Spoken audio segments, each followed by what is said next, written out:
Today in this video, we're going to talk about buying a home under the new Trump administration. What do I think?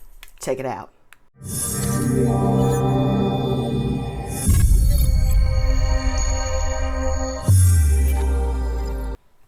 Hi, I'm Rhonda Burgess, and I'm a real estate broker and mortgage underwriter here in the Nashville, Tennessee area, and my firm is Southern Living Realty Partners.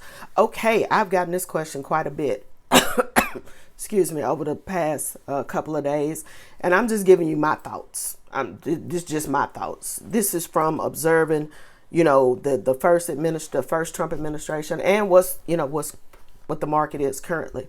Number one, if you are in the market to buy a house, this is my favorite time of year to buy a house. I like buying at the end of the year because only truly motivated sellers are out here on the market right now. So, and I say that because a lot of people don't like having their house for sale during the holidays. You got family coming in, friends, whatever, you doing these different holiday celebrations and stuff. A lot of people, you can put your Christmas decorations up, because I know some of y'all put them up, the day before Halloween, the day after Halloween, whatever. So, people have decorated their house and everything. They're getting ready for the holidays. They're not thinking about moving. So the people who have their house on the market during the holidays are truly motivated. You got to be somewhere. You got to move somewhere. Something's going on. So I normally find that only motivated people sell their house, in the last quarter of the year, going into the first quarter of the new year. So to me, now is the perfect time. If you're already approved, you good to go, I would seriously consider looking right now.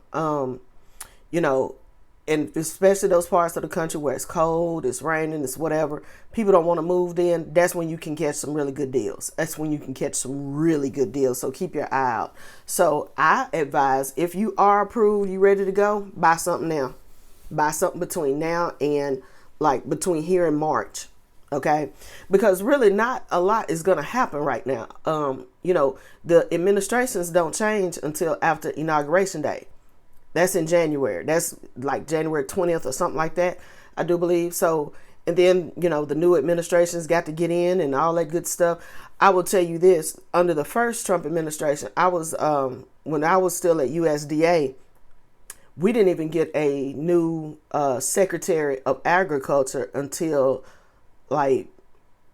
nearly 2017, I want to say, running up on 18. I mean, it was a slow. It's a slow process sometimes, and I find that especially when you're going when Obama won the first time, and then Obama, did nothing change. But when you go from one party to another party in the White House, it takes a good while to switch everything over with the government. So I don't see any rapid changes being made in the first 2 years. I just really don't.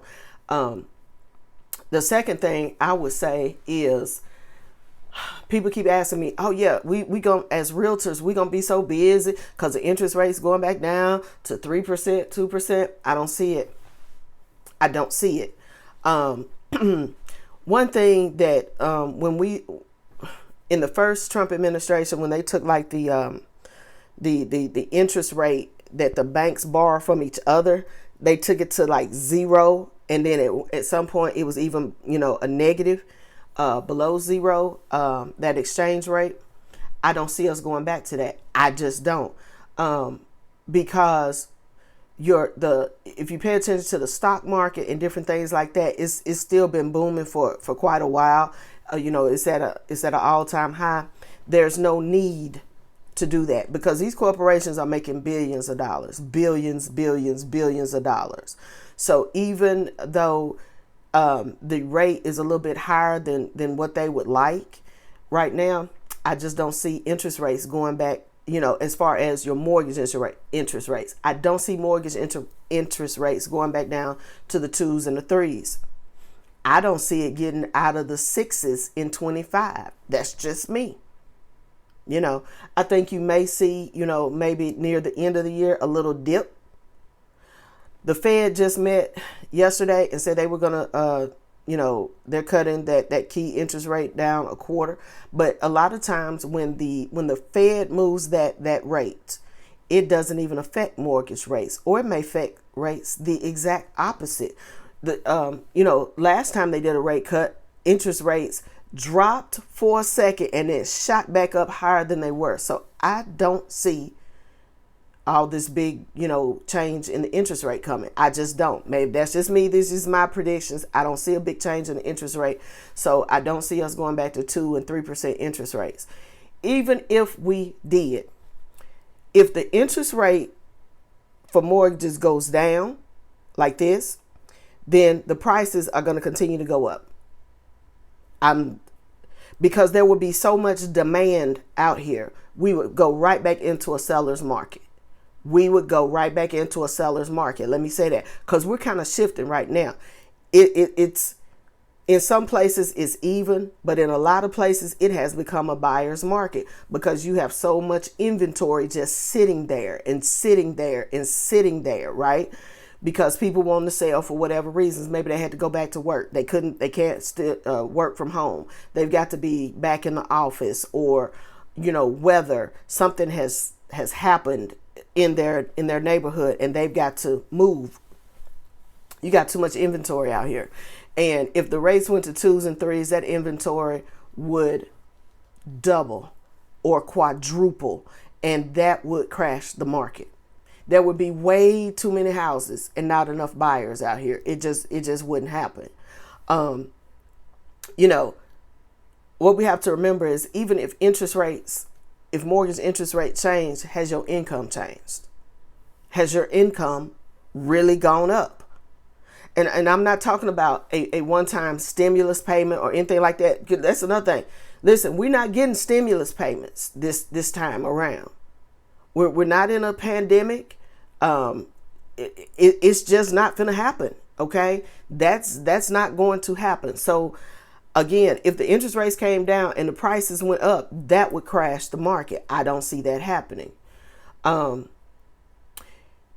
Another question that I have, I don't know how this is going to play out, but since, I know he talked about doing away with the Department of Education.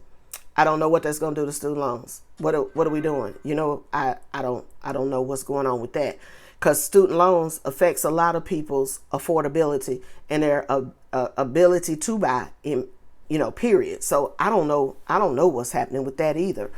I think there's a lot of unknown variables right now that still have to play out. But my recommendation is, if you can buy in this last quarter of 24, buy in the first quarter of 25.